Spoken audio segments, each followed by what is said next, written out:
একটা কথা আছে, রাখে আল্লাহ মারে কে। আল্লাহ আমাকে বাঁচিয়ে রেখেছেন। জুলাই আগস্টের বিপ্লবী সেই ভাইদের বাংলাদেশ আমিও নতুনভাবে স্বাধীনতা অর্জন করেছি। বাংলাদেশের কারাগার থেকে মুক্ত আকাশে আপনাদের সামনে দিতে হয়েছি। উপরে উপরে উপরে কালো বোমটা লক্ষ জনতার মঞ্চে উপরে উপরে আলহামদুলিল্লাহ। সংগ্রামী ভাই, আমার অতীত যারা নেতৃবৃন্দ ছিলেন তাদেরকে হত্যা করা হয়েছে।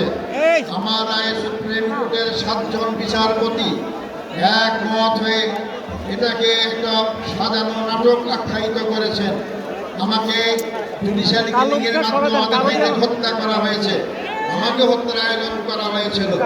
আমি আজকের বিশাল জনসমুদ্রের মধ্য দিয়ে সরকারের কাছে জোর দাবি জানাতে চাই, আমাদের যে 10 জন ভাইকে কারাগারে শহীদ করা হয়েছে, 5 জন সরাসরি ফাঁসির মঞ্চে ঝুলিয়ে চিকিৎসা কারাগারে হত্যা করা হয়েছে।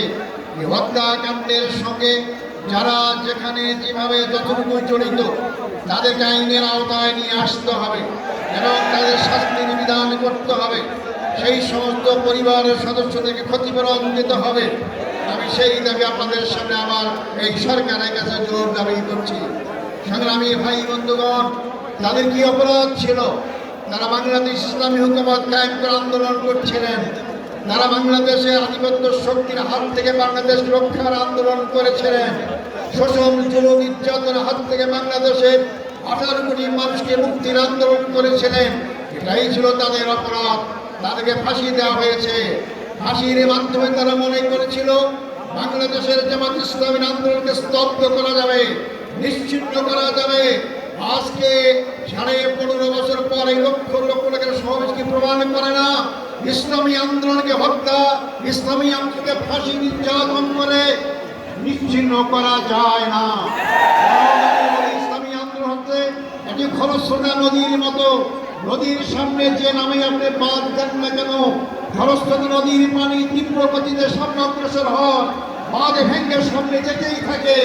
আমাদের সামনে তাদের হত্যা করে হোক, 71 বয়ান করে হোক, যে নামে আমাদেরকে বাদ দিয়েও আমাদের আটকাবার ব্যবস্থা করা হয়েছিল, কোন শক্তি সেই বাদে আমাকে আটকাতে পারে নাই। আজকে জামাত ইসলামী সামনে অগ্রসর হচ্ছে। যারা বলেছিলেন যে আমাদের বেটি সাকের বেটি দেশ থেকে পালায় না, আজকে কারা পালিয়েছে? জামাত ইসলামী নেতৃবৃন্দ পালায় নাই। আমেরিকায় ছিলেন, তিনি বাংলাদেশে এসেছেন, তাকে গ্রেফতার করা হয়েছে, ফাঁসি দেওয়া হয়েছে। আর যাদের ঠিকানা অন্য দেশে, তারাই পালিয়ে গিয়েছে। বাংলাদেশের জামাত ইসলামীর ভিত্তি জনগণের শিকড়ে গঠিত রয়েছে।